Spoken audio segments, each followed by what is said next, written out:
Hey folks, Tennessee Brando for MeidasTouch. You know, when I first took this gig here, reacting to videos, I caught myself so many times when I would start to make a video saying, well, hey folks, I've got a clip for you, and you're never going to believe it. MAGA has sank to a new low. I've said that over 30 times now on here. They've hit a new low. A lot of times when I say that, they've said something so over the top absurd that we can't believe they would say it. Or sometimes it's so ridiculous that it appears to be satire. You say to yourself, I have to be watching just a bad Saturday Night Live skit here. Then it turns out it's real. But the clip I've got for you right now of Alaska Representative David Eastman is so disturbing that I've watched it about 5 times, trying to give the guy the benefit of the doubt that maybe he misspoke or maybe he said something off the cuff.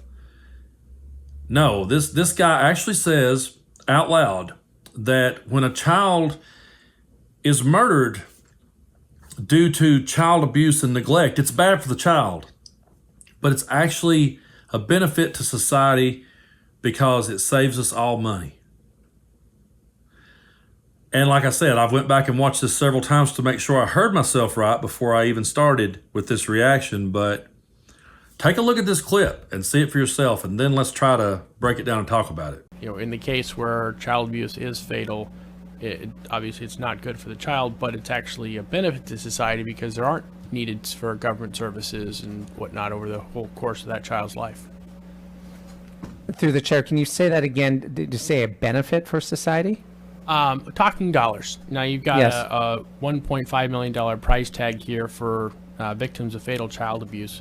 It gets argued periodically that it's actually a cost savings because that child is not going to need any of those government services that they might otherwise be entitled to receive and need based on growing up in this type of environment. Through the chair, Representative, I guess that would be the idea, if I can use a really bad analogy, when you hit somebody, always back up because it's cheaper to insurance. I don't pertain to that, and I'm not even sure how to answer that there's a cost saving to the death of a child. The impact that has on a family and us as a society when a child is lost, especially to child abuse and neglect, is unmeasurable. And it's hugely tragic. And follow up. And the way that you're calculating this 1.5 million, and when I say you, I mean the people who did calculate it, does that 1.5 million get higher or lower depending upon the age at which the child is killed? So again, there's multiple factors, and a number can definitely increase, but again, I don't believe it's going to matter if they're older or younger. Again, a loss of a child is really unmeasurable. Okay, let's make a new rule here, if I can borrow from Bill Maher. Let's never give a Republican the benefit of the doubt ever again. Especially these MAGA Republicans who are so enthralled with Donald Trump. Let's never give those folks the benefit of the doubt again. I'm never going to say, well, they've reached a new low. I'm just going to say, folks, here's more of the same. But to think that a person could actually say out loud that if a child is murdered due to child abuse and neglect, well, it's bad for the child, but it's a benefit to society because look at all the money that we're going to save having to take care of that child. And this is the party that constantly uses children as a wedge. They constantly use children as a political pawn. They constantly talk about how they are the pro-lifers. And for years, people on our side of the fence have been pointing out the hypocrisy of their whole pro-life argument. The great George Carlin does a masterful skit where he talks about how they're not really pro-life. And he goes so far as to say the reason that Republicans want to protect life is because they want to have dead soldiers. I've watched that Carlin clip so many times, but in the back of my mind, I would always try to give them the benefit of the doubt that maybe, just maybe somewhere, they do care about children. You would hope so. But they go so far now as to really, they're beyond saying the quiet parts out loud. They're beyond that now. They're just going for it. They're saying everything they've ever wanted to say. They've said every racist, every homophobic, every anti-Semitic remark that they could possibly make. They're saying all the quiet parts out loud. And now when it comes to pro-life, they're going ahead and telling you that really the only reason they're for that, it's all about money. Now, picture, like the gentleman said back to him, picture what this does to a family who lost a child from child abuse or neglect. Imagine if you had, and I have had, I didn't necessarily lose this person to child abuse, but I watched a close family member be abused by a stepdad. And I watched it so much, and it devastated our family to see this child go through this.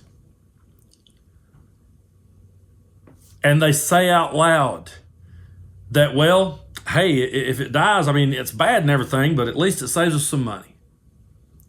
They went ahead and admitted that they really don't give a good goddamn about life. Forgive me if that word offends you, but that would just flat piss me off. Sometimes I can actually, believe it or not, I can actually find myself chuckling at some of the stuff that Meidas says because it is so over the top ridiculous. Marjorie Taylor Greene, I've often said, is kind of like a heel pro wrestler. You know, there's times where I say to myself, well, if I was watching a movie or if Marjorie Taylor Greene was at WrestleMania, that kind of would have been hilarious. You know, I mean, when she showed up carrying the balloon with the ridiculous coat at the State of the Union address, it was like something that maybe perhaps Ravishing Rick Rude would have did back in the 80s. And so I could say to myself, you know, that's funny if it wasn't in politics. That's funny if it wasn't on the national stage. But this is something I can't find any way to laugh at. And how anyone could ever go to a poll and cast their vote for David Eastman after he makes a remark like that is beyond me. And I don't want to hear any MAGA Republican tell me, oh, this is what he meant, or oh, you didn't look at it this way, or maybe there's a different way. I don't want to hear no excuses from them. I think he takes the cake. I think hands down he wins for the most despicable comment to ever come out of someone's mouth. Donald Trump's probably somewhere right now going, I can't believe it. Someone just one-upped me. I'm sorry if I ruined your day showing you that clip, but we need to know the kind of MAGA Republicans that's out there in the world. And we need to shine a light on just how truly evil these people really are. So I might have ruined your evening showing you this video, but I think everyone needs to see it. And I think everyone needs to see them for exactly what they are, which is traitors and just plain evil. So folks, I hope you will hit that subscribe button here on MeidasTouch, and I hope you will continue to share these videos and let everyone know who we are and where we're at, and let everybody know that we are trying to be a voice of reason in a truly mad world. And if you didn't think the world was mad after watching that clip, yeah, we passed mad a long time ago. But as long as you guys keep tuning in here on MeidasTouch, I'm Tennessee Brando, and I will keep trying my best to tell you the truth. The best part of waking up? MAGA tears in my cup. Check out the new MAGA tears mug available now at store.meidastouch.com. That's store.meidastouch.com.